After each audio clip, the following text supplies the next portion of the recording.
दोस्ती इंसान के जीवन के एक बहुत ही खास रिश्ता होता है।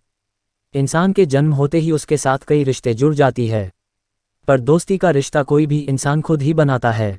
यहाँ पर हमने आपके लिए कुछ अच्छी दोस्ती की कहानी लिखा है। यह दोस्ती की स्टोरी आपको बहुत ज़्यादा पसंद आने वाली है। यह सभी दोस्ती की कहानी सच्ची दोस्ती की कहानी में से एक है। इसको पढ़ने के बाद आप अपने दोस्त को जरूर याद करेंगे। किसी शहर में राजू नाम का एक व्यक्ति रहा करता था।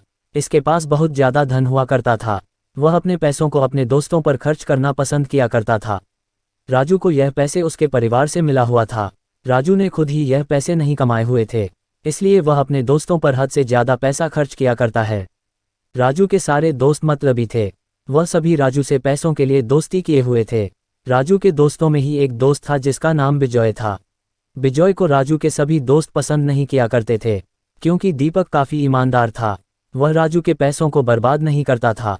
दीपक सूरज को भी समय समय पर बताया करता था कि वह अपने पैसे को इस तरह से बर्बाद न करें, पर राजू कहाँ किसी का सुनने वाला था। राजू के दोस्त राजू का कान को भरकर राजू और विजय का दोस्ती खत्म करा दिया। समय बीतता जाता है। अब वह भी समय आ जाता है जब राजू का सारा पैसा खत्म हो जाता है। धीरे धीरे राजू का सारा जमीन भी बिक जाता है। अब वह कहीं का नहीं रहता है। उसके खुद के दोस्तों के सामने हाथ फैलाने का समय आ जाता है।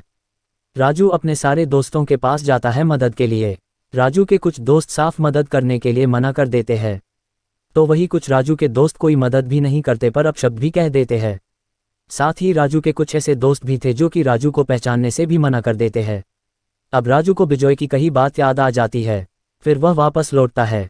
सभी दोस्तों से मिलने के बाद राजू वापस लौट रहा था तो उसे रास्ते में दीपक मिला। दीपक से राजू ने रोते हुए माफ़ी मांगा। विजय से राजू को गले लगा लिए। अब विजय ने राजू को अपने घर में रखा, उसे हर तरह से मदद किया। राजू को अपने किए पर बहुत ज़्यादा शर्म आता था। वह सोचता था कि वह कैसे अपने सबसे अच्छे और सच्चे दोस्त को छोड़ दिया। वह कहते हैं कि सच्चे दोस्त की पहचान बुरे समय में ही होता है। जैसे इस दोस्ती की कहानी में राजू का सच्चा दोस्त विजय सूरज को बुरे समय में मदद करता है। विजय की मदद और राजू की कड़ी मेहनत से राजू फिर से अमीर बन जाता है। अब राजू को सच्चे दोस्त की पहचान समझ में आ गई थी, साथ ही उसे पैसों का कीमत भी समझ में आ गया था। यह कहानी यही खत्म होती है। इस कहानी से हमें सीख मिलता है कि हमारे बहुत से दोस्त तो होते हैं लेकिन कुछ ही सच्चे दोस्त होते हैं। हमें अपने सच्चे दोस्त को कभी नहीं छोड़ना चाहिए। साथ ही बुरे और मतलबी दोस्त से समय रहते ही दूरी बना लेना चाहिए।